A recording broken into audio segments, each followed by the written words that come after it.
it shows that the Commonwealth Government are in a white-knuckled panic about national energy policy.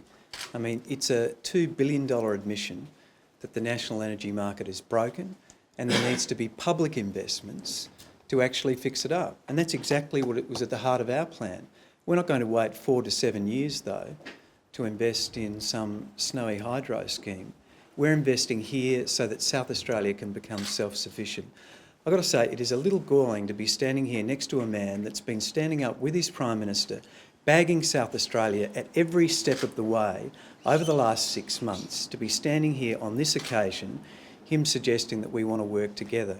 It is a disgrace the way in which your government has treated our state. It is the most anti-South Australian government we have seen from a Commonwealth government in living memory. What we have is a national energy market that is broken. We had a Prime Minister that came in here to this state during the course of the last federal election campaign, celebrating our leadership in relation to renewable energy, and then taking credit for it through his own renewable energy target.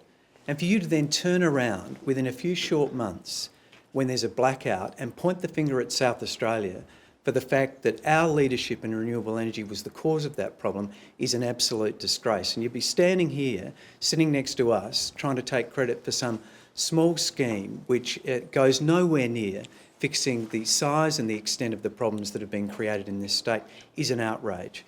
This is a plan which is about making us self-sufficient in this country. Let's just think about this $2 billion investment. It is going to be in 4 to 7 years' time.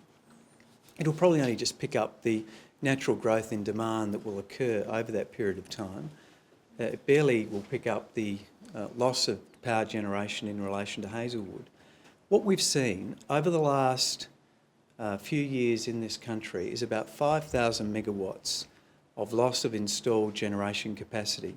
And the reason we've lost that installed generation capacity is because of a lack of a coherent national energy policy. And the coherent national energy policy that almost every commentator is calling for is a price on carbon. Now, the Minister has just told you that we should await the outcome of the Finkel inquiry.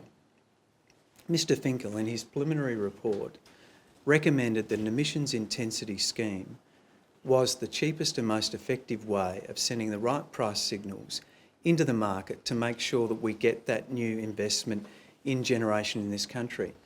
And then Mr Frydenberg, who went out and actually promoted the emissions intensity scheme, was within a couple of hours cut down by his Prime Minister, and that was ruled out of Mr Finkel's review. So the first best solution that Mr Finkel was recommending and would otherwise have been in his review has been already ruled out by this federal government. So for the Minister to stand here and suggest that we should await the outcome of an inquiry that he has already nobbled is, to say the least, galling. Now, we know what Mr Frydenberg really thinks, and that is that he believes in an emissions intensity scheme. That's why he went out and publicly advocated for it.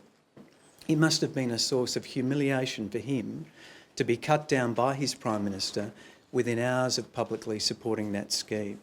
Now, when the Prime Minister and the Minister recover their courage and decide to advocate for something that they know is the right policy solution, we will be supportive of it.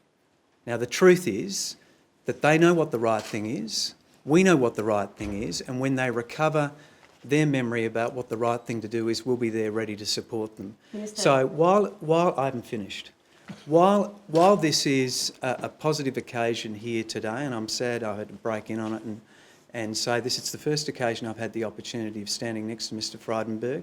I'm sick and tired of getting these criticisms across the airwaves from the eastern states about South Australia. We can't wait for a Snowy Mountain scheme in 4 to 7 years' time. We have a plan to make South Australia self-sufficient, to stand on our own 2 feet today, and that's what we're getting on with.